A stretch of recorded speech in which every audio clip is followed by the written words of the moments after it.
Wholeness, beautiful beings. Oh, God. It's hot. I have my windows rolled up. Sometimes you just can't escape the heat. You just can't. It's officially summer because we had summer solstice a week ago, so I embrace it all. I am present. Oh, God.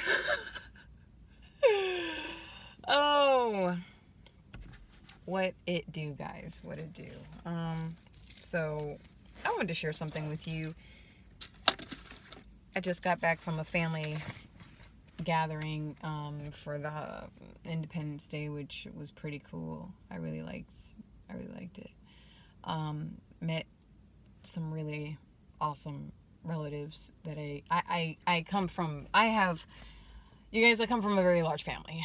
There's no way around it. It's like when you have a family that has multiple children, the line will last. The line will go on. So both my parents are from that multiple children background. So I have cousins upon cousins upon cousins upon cousins I didn't even know, of all ages, not just in my age range, but double that, and almost triple. So it's a blessing, truly. So I wanted to share something with you that also, in the past few days, I'm still processing and integrating the experience. But the power of silence.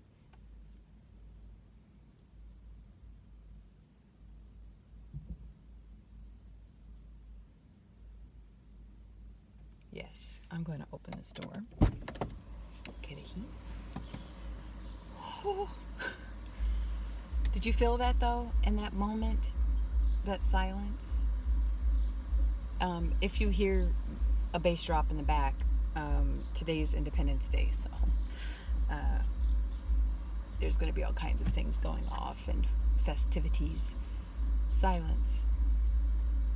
In a recent connection I made, the flow of the conversation, silence was present.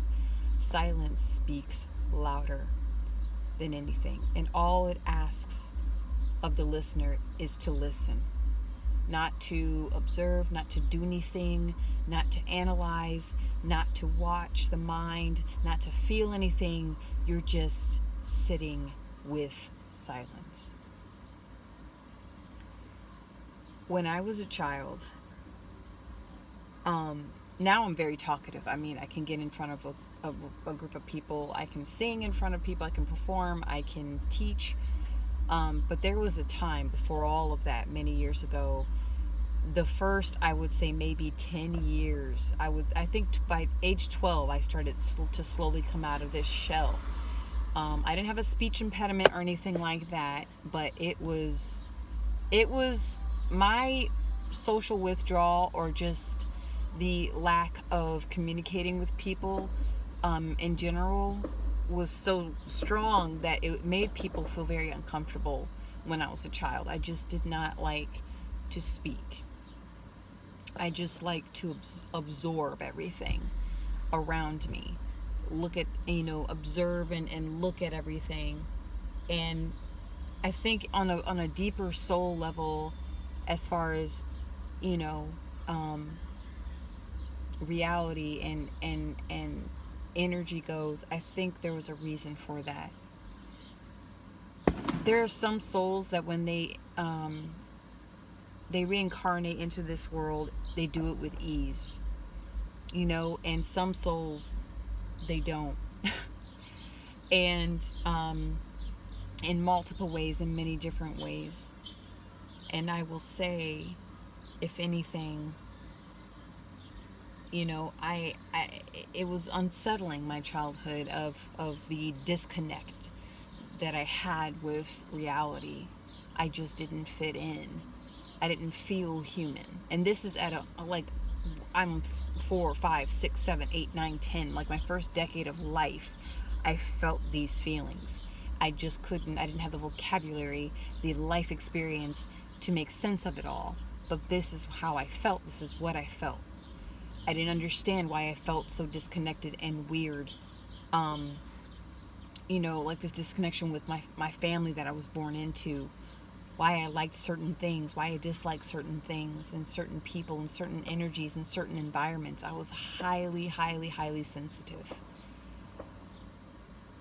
And so with this silence, I slowly began to trust myself. I think it had to do with safety. And what silence can do is it opens the gateway to feeling safe with the present moment.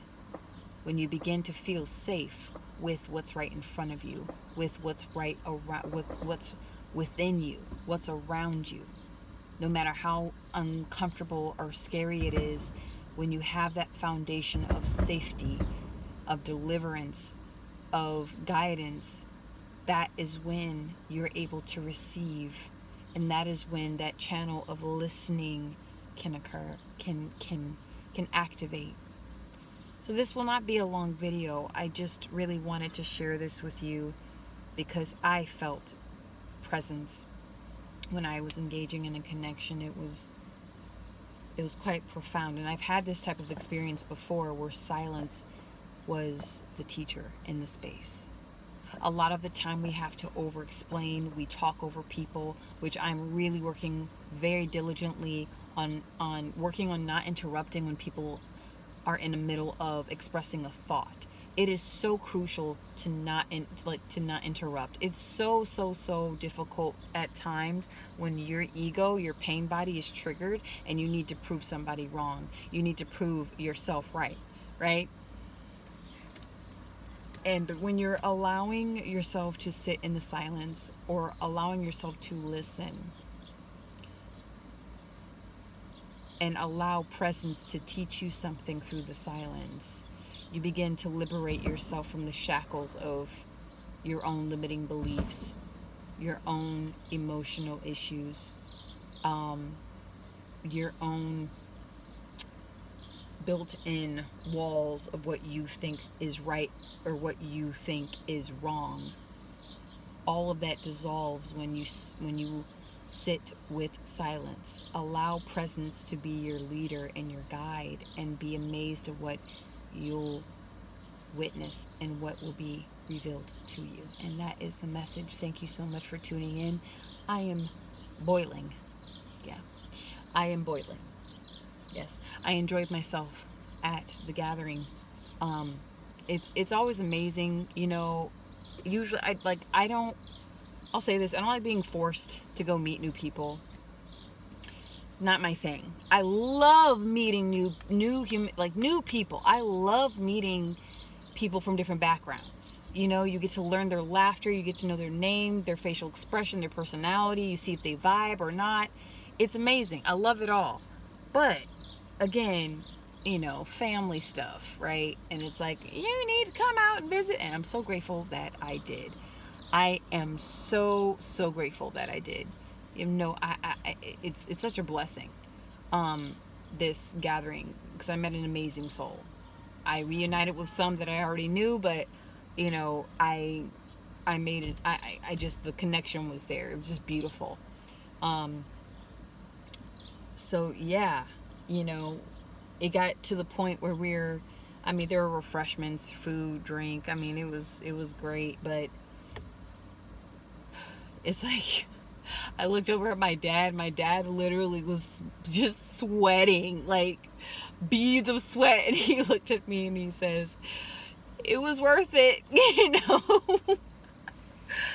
And I hugged him and he was all wet. And I'm like, no one's fresh. No one is fresh now. It's been about 2 or 3 hours. No one's good. But it's the love that brought us there. It's so critical and important.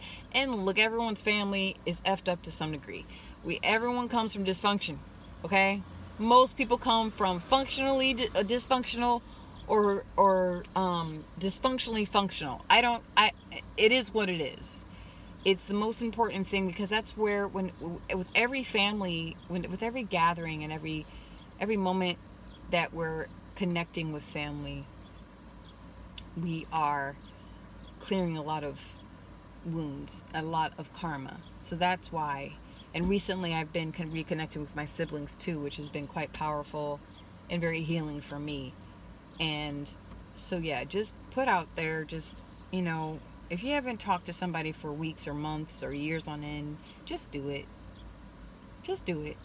If they pick up, they pick up. They don't, they don't. If they scuff at you, they don't want to talk to you, they don't want to talk to you. But just reach out.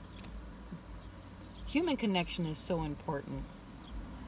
So, that's it. Thank you so much. May you enjoy this video, and I am going to go. Oh, God, and turn on my AC. Oh, God. And drink some water. Okay, thank you.